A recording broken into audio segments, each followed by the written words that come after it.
Green 18! Green 19! Hot! 안녕하세요. 반갑습니다.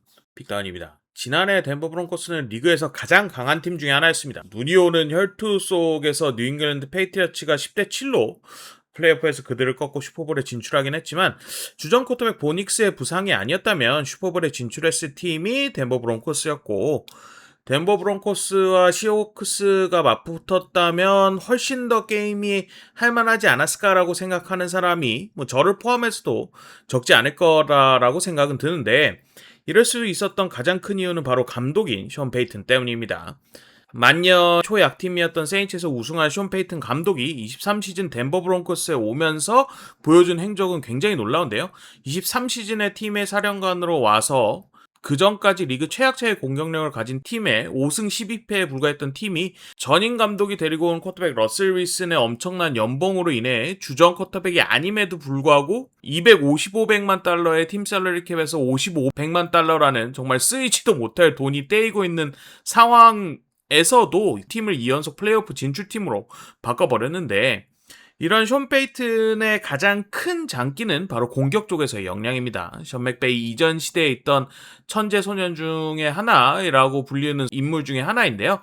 공격 전략 구상, 플레이 구성 정말 압도적으로 훌륭한 인물이고, 모든 수비에 대응하는 모든 공격 플레이가 있었으면 좋겠다 식으로 구상하는 감독인데, 이러한 스타일의 감독들의 가장 특징 중에 하나는 상대의 전술적인 움직임이나 그리고 경향성에 대해 굉장히 영민한 감각을 갖고 있습니다. 왜냐하면 그런 힌트들을 통해서 상대의 플레이에 대한 카운터를 치는 게 이 사람들의 가장 큰 밥줄이거든요. 그래서 그러한 면모가 가장 잘 드러났던 15주차 대표적인 매치였던 15주차 패커스와 있던 경기를 좀 리뷰를 해보려고 합니다. 페이튼의 스타일상 경기가 시작하고 첫 번째는 스크립트라고 해서 대본처럼 짜여져 있을 가능성이 굉장히 높고요. 많으면 두 번째, 세 번째 공격권까지도 점수를 내면은 좋지만 우리 쪽에서 다양한 퍼스널과 포메이션을 배치하면서 오히려 이에 대한 상대팀의 대응을, 즉 우리가 이렇게 나오면 너네는 어떻게 나오냐 식으로 정보를 수집하는 쪽에 초점이 맞춰져 있을 가능성이 굉장히 높습니다. 그래서 자신이 상대팀의 경기들을 보면서 세웠던 여러 가설들을 검증하는 자리로 활용되는 경우가 많은데, 이러한 션 페이튼의 성향을 유의를 하고 15주차 패커스와의 경기를 보면 굉장히 독특한 포메이션을 많이 그리고 잘 쓰였다는 걸 확인할 수 있는데, 브론코스는 공이 해시마크 끝에, 즉 이 보면은 요 사이에서 플레이가 시작이 반드시 돼야 되거든요. 근데 이 가장 극단의 끝에 위치해서 플레이를 시작할 때 그러면 필드의 좌우가 좁은 쪽이 생기고 넓은 쪽이 생기잖아요. 이 좁은 쪽에 많은 수의 무기들을 배치함, 그리고 쿼터백은 샷건 형태로 나와 있는 이런 형태의 포메이션이 이번 경기 내내 굉장히 많이 나왔다는 거를 제가 확인할 수 있었습니다. 좁은 쪽에 선수들을 몰아넣으면 이 선수들의 짧은 움직임을 통해서 좁은 공간에서 혼선을 야기할 수 있고, 넓은 필드의 한쪽에 있는 선수의 1대1을 극대화할 수 있는 가능성이 굉장히 높은 포메이션이긴 하지만 양쪽의 밸런스가 너무 안 맞아서, 그리고 좀 이게 한쪽에 뭉치면서 답이 없을 수가 있어서 사실 NFL에서 그렇게 잘 쓰이는 포메이션은 절대 아닙니다. 이게 이상하게 이번 게임에 제가 리뷰를 하면서 많이 나오길래 찾아보니까 무려 24%를 이런 포메이션으로 진행을 했었는데, 브론코스의 시즌 평균은 4%에 불과했을 정도로 이번 경기에 굉장히 좀 특이했습니다.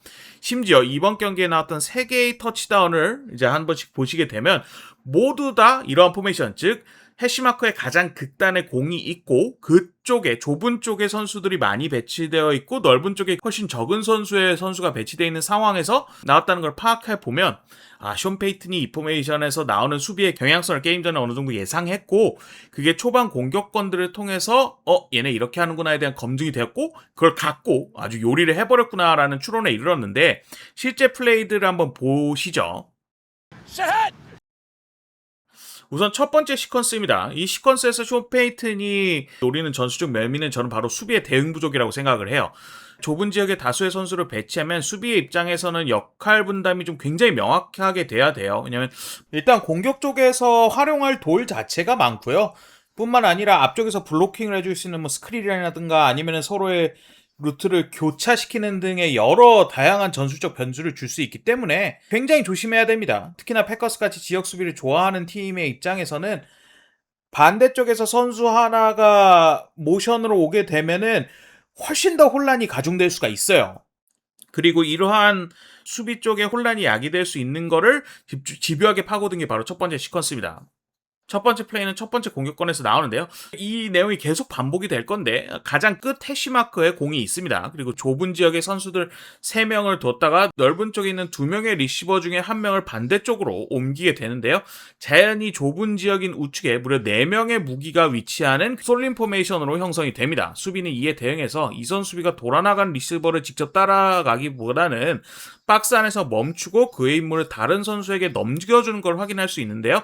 전형적인 지역 수비의 모습입니다. 사실 이런 대응이 수비 입장에서는 굉장히 좀 불안한 미스매치를 형성을 해요. 왜냐하면 라인베커가 패스 무기가 많은 좁은 지역 쪽에 배치가 되고 그것도 박스에서 살짝 밖으로 삐져나가게 되고 러닝 수비에서는 힘을 발휘하지 못하는 이선 수비가 오히려 박스 안에 들어가 있기 때문에 라인베커가 있는 쪽에서는 패스, 이선 수비가 있는 쪽에서는 러닝 쪽으로 분명히 미스매치가 형성이 됩니다. 그리고 이러한 불안성이 수비 쪽에서도 모르는 건 아니지만 뭐 전술적 컨셉을 유지하고 수비들 간의 그런 전술에 대한 명료함을 유지하기 위해 어느 정도 감내한 팀의 결정이라고 볼 수 있는데요.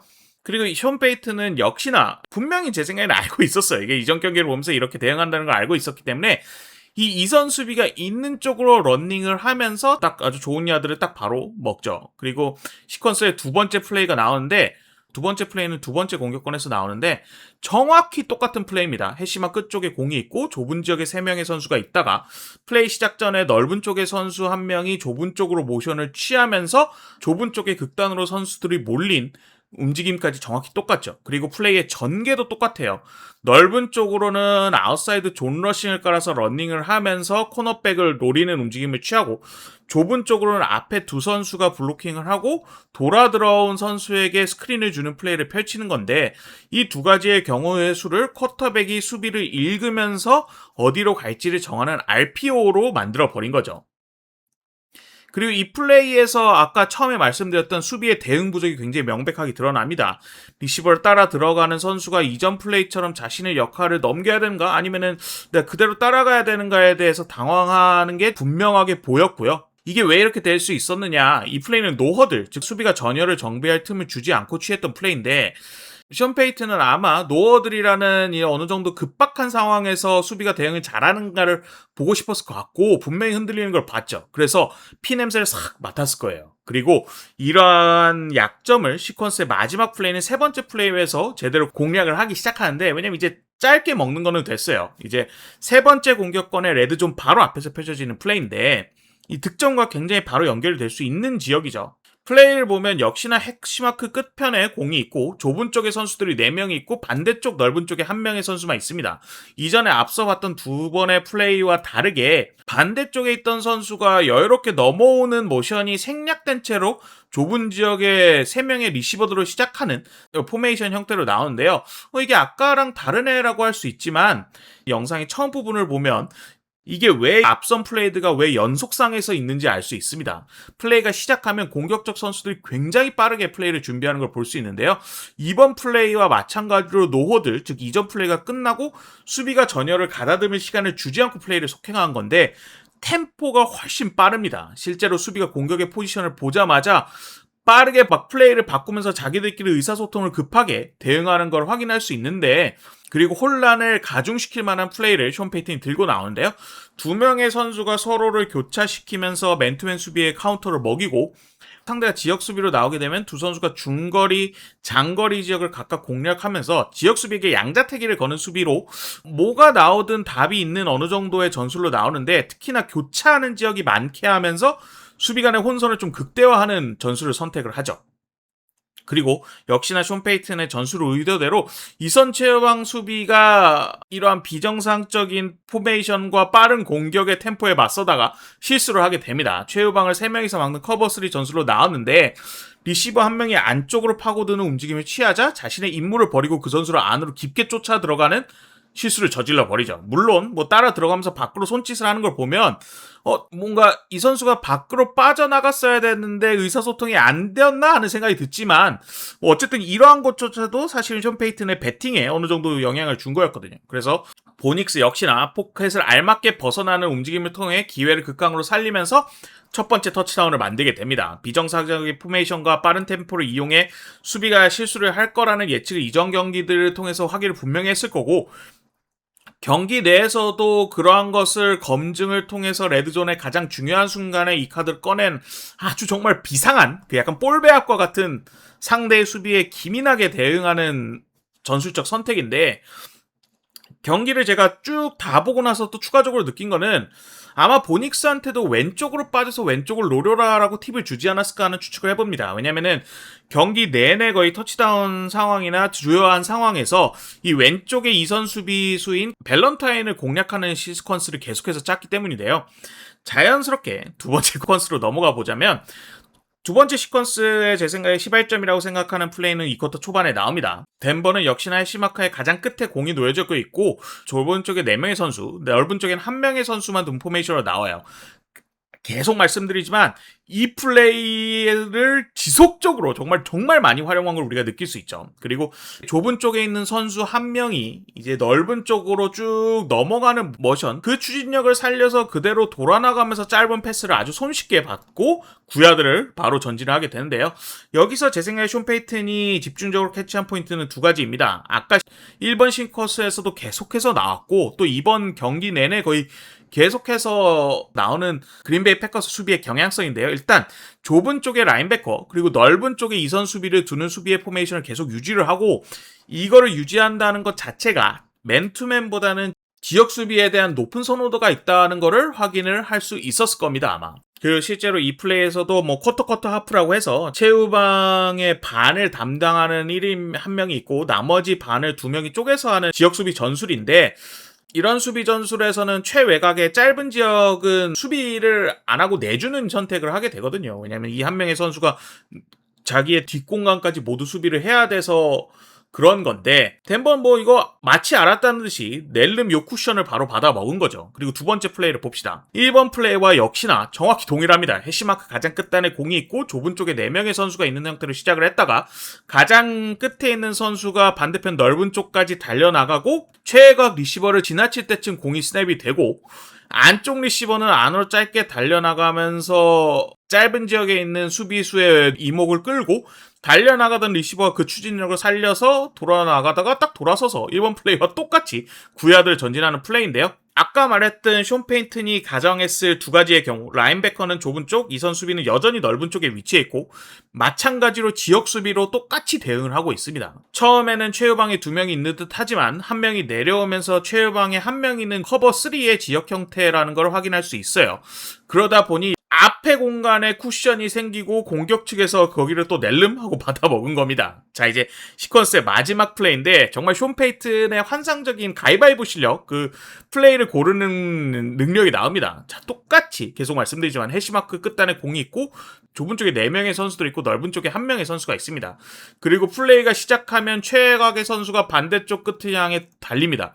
3개의 플레이가 모두 정확히 똑같죠. 그렇게 되면 수비 입장에서는 수비도 바보가 아니니까 똑같은 플레이에 2번이나 당했기 때문에 이거를 막기 위해서 액션을 취할 것이고 션 페이튼도 역시나 그 부분을 예측해서 배팅을 걸게 됩니다. 션 페이튼 입장에서 계산하는 요인은 3가지가 있는 거죠. 일단 첫 번째 라인베커 좁은 쪽, 이선 수비가 넓은 쪽은 이번 플레이에서도 유지가 돼 있고 지역 수비로 나올 것 또한 가능성이 높다는 걸 이번 경기 내내 검증을 했기 때문에 오케이 체크.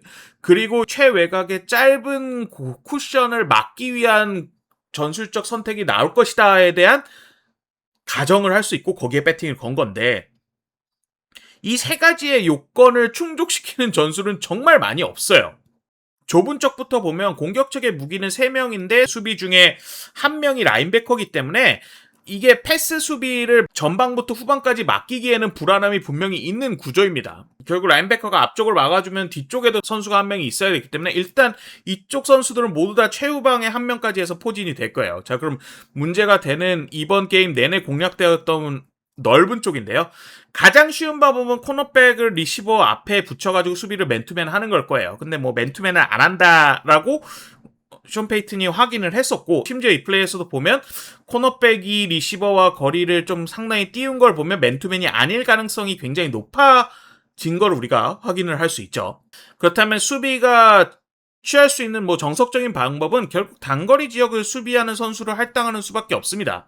대놓고 짧은 지역을 수비하거나 아니면 뭐 안쪽의 선수가 잘라 들어가면서 패스각의 유리함을 이용하는데, 결국에는 짧은 지역을 수비하는 선수를 넣을 수밖에 없어요. 그렇게 되면 어떻게 되느냐, 최후방을 지켜줄 인물이 반드시 필요한 건데, 이렇게 되면은 자연스럽게 가정에 도출합니다. 최후방에 2명의 선수가 필요한 건 확실하구나, 결국 스플릿 세이프티를 수비가 운영을 할 수밖에 없구나라는 가정이 확실해지고, 이러한 스플릿 세이프티의 가장 큰 약점이라는 것은 바로 딥 한가운데 지역이에요. 여기 거의 킬러거든요. 네, 레드존 바로 바깥이기 때문에 이 지역을 성공적으로 공략할 수 있으면 그대로 터치다운으로까지 연결이 됩니다.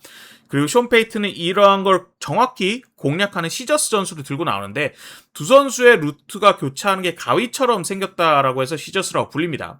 아까 전에 플레이에서 두 선수가 다 짧은 지역에서 움직임을 끊었다면, 이 플레이에서는 두 선수가 다 짧은 지역을 막는 수비를 지나쳐서 깊은 지역까지 지나서 최후방에 있는 선수에게 왼쪽 오른쪽에 이지선다를 걸는 와중에 안쪽에 있는 선수가 먼저 바깥쪽으로 돌아서 수비의 이목을 끌고 킬러존인 안쪽 지역을 향해 선수가 파고들면서 거기에 패스를 꽂아 넣는 플레이인데요. 플레이가 시작돼요. 근데 재밌는 거는 패커스가 굉장히 대응을 잘했습니다. 좁은 쪽 세이프티는 역시나 그쪽 절반의 최후방으로 물러납니다. 그리고 정석적인 상황에서 최후방을 지킬 거라고 예상했던 세이프티는 오히려 앞으로 튀어나오면서 내곽 짧은 지역 수비를 잘라먹고, 그 자리에 있던 코너백 역시나 바깥쪽 짧은 지역을 잘라 들어가는 지역 수비를 형성합니다. 그리고 오히려 기존 코너백이 뒤로 물러나면서 최후방의 우산 역할을 수행을 하게 되는데요. 여기까지는 아마 숀 페이튼도 생각한 그겁니다. 최후방에 2명이 있고 그 가운데에 빈틈이 생긴 건데, 문제는 패커스가 여기서 미들 라인베커를 한껏 뒤로 물리면서 이 스플릿 세이프티의 중간 지역을 어느 정도까지는 커버를 해주는, 그러니까 약간 뭐 세모 정도로 커버를 해주는 템파2로 응전을 하게 되는데, 패커스의 수비 코치도 이 수싸움에서의 약점을 어느 정도 인식을 하고 그에 대해 자신이 낼 수 있는 최소한의 수를 내놓은 거라는 걸 확인할 수 있는데, 하지만 브론코스의 보닉스가 자신의 클래스를 보여줍니다. 자, 플레이를 조금 전개되는 걸 보면 역시나 리시버 2명은 짧은 지역의 수비를 지나쳐서 최후방의 수비를 향해 정면으로 달려 들어가다가 서로 교차하는 모습을 보일 수 있는데, 이 최후방의 수비는 2명의 리시버 중에 누구를 막아야 되나 하고 얼어붙으면서 결정을 하지 못하는 걸 볼 수 있는데요. 공교롭게 이 선수가 아까 시퀀스에서도 제가 말했던 수비수 밸런타임입니다. 숀 페이튼이 지속적으로 괴롭혔다라고 말씀을 드렸는데, 네, 물론 이게 뭐 인터뷰나 이런 데서 확인이 되진 않았는데, 제 생각에는 이렇게까지 공략을 당했다는 거는 이러한 상황에서 밸런타인이 뒤로 물러나고 그 밸런타인한테 우리가 이지선다를 걸을 수 있겠구나에 대한 계산까지 했을까? 했을 것 같다라는 생각이 미치는 정말 어마어마한 안배에 있는데, 어쨌든 밸런타인은 순간적 얼어버려서 두 선수 모두에게 대응을 못하고 공간을 오히려 많이 주게 됩니다. 그리고 이를 읽은 보닉스가 바로 패스를 뿌리는데요.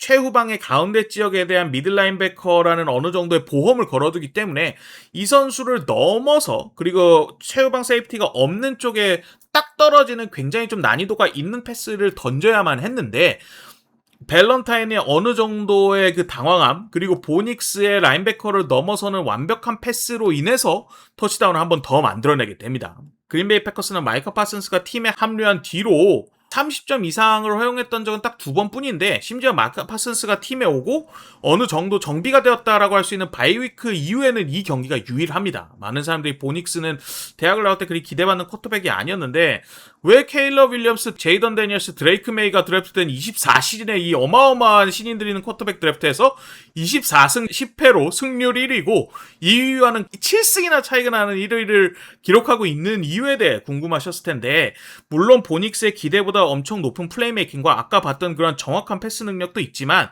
숀 페이튼의 진짜 압도적인 공격 콜링도 굉장히 큰 역할을 했다고 생각을 했었고요. 이 경기가 그러한 숀 페이튼의 능력을 가장 분명하게 잘 보여준 거라고 저는 생각해서 가져와 왔습니다. 오늘 영상 여기까지입니다. 감사합니다.